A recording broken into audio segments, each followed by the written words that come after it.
So नमस्कार मित्रांनो, आज मी आलेलो आहे अमरावतीला आणि अमरावती जवळची काही प्रेक्षणीय स्थळं आहेत जे एवढे पण फेमस नाही आहेत, पण ते आपण आज एक्सप्लोर करूयात. या इथे छत्रपती संभाजी महाराजांचा भला मोठा स्मारक आहे. सो या इथून जवळपास 3 ते 4 किलोमीटरवर असलेलं हे आहे श्री चांगापूर हनुमान संस्थान. चांगापूर या गावचंच नाव आहे. हा रस्ता नवीनच बनलाय, याआधी नव्हता असा. जागरूक देवस्थान म्हणूनही ओळखलं जातं. या इथे हनुमान जन्मोत्सवाला भल्ली मोठी यात्रा पण होती. उन्हाळा आहे मित्र, खूप बेकार ऊन आहे. 45-46च्या जवळपास. ही मनकर्णा नावाची एक पाय विहीर आहे इथे.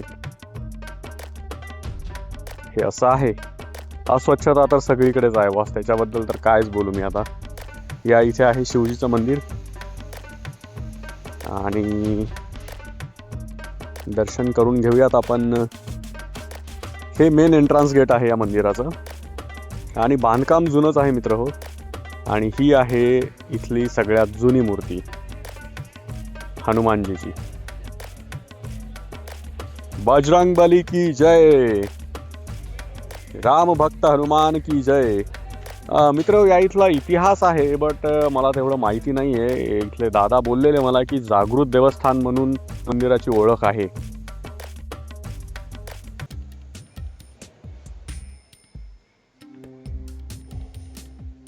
आणि हा परिसर खूप चांगल्या प्रकारे मेंटेन केलाय ह्यांनी. मंदिराच्या पायविहीरमध्ये जरी अस्वच्छता असेल तरी मंदिराच्या आजूबाजूला आणि मंदिरात स्वच्छता आहे.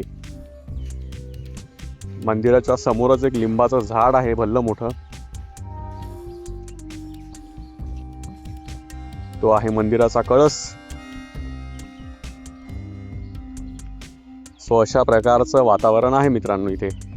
बऱ्याच दिवसाने कुठेतरी जायचं होतं कारण आपल्या चॅनलवरती तेवढी कळशी म्हणजे कन्सिस्टन्सी नाही आहे. आय होप की यापुढे थोडीशी कन्सिस्टन्सी राहील. काय होतंय की वेळ मिळत नाही आहे कुठे जावं कुठं नाही. तर आपल्या इकडे कसं आहे, आपल्या विदर्भामध्ये एवढं काही आहे नाही फिरण्यासारखं. त्यामधून वेळात वेळ काढून आपण हे सगळं ट्राय करतोय.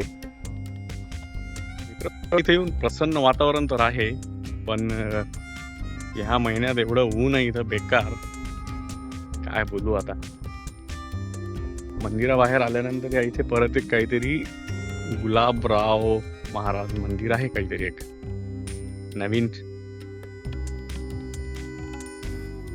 तर मित्र हो, या इथे मंदिराच्या बाजूलाच असलेलं हे एक दुसरं मंदिर आहे, बहुतेक मठ आहे हा. तर मित्रांनो, जवळपास 4 ते 5 किलोमीटर अमरावतीतून दूर असलेलं हे एक मंदिर आहे हनुमानजीचं. जय श्रीराम. तिथून बाहेर पडल्यानंतर एक मंदिर आहे इथेच बाजूला, वायगावला, विश्वेश्वराचं. या इथे तलाव पण आहे आणि तलावाच्या काठावरच असलेलं हे श्री काशी विश्वेश्वराचं म्हणजेच महादेवाचं मंदिर आहे. बांधकाम नवीन आहे बट ठीक आहे. सो इथे भला मोठा पुतळा आहे छत्रपती शिवरायांचा. सो आय होप मित्रांनो हा ब्लॉग तुम्हाला आवडला असेल तर नक्की लाईक, शेअर आणि कमेंट करायला विसरू नका. भेटूयात पुढच्या ब्लॉगमध्ये. तोपर्यंत काळजी घ्या. जय श्रीराम.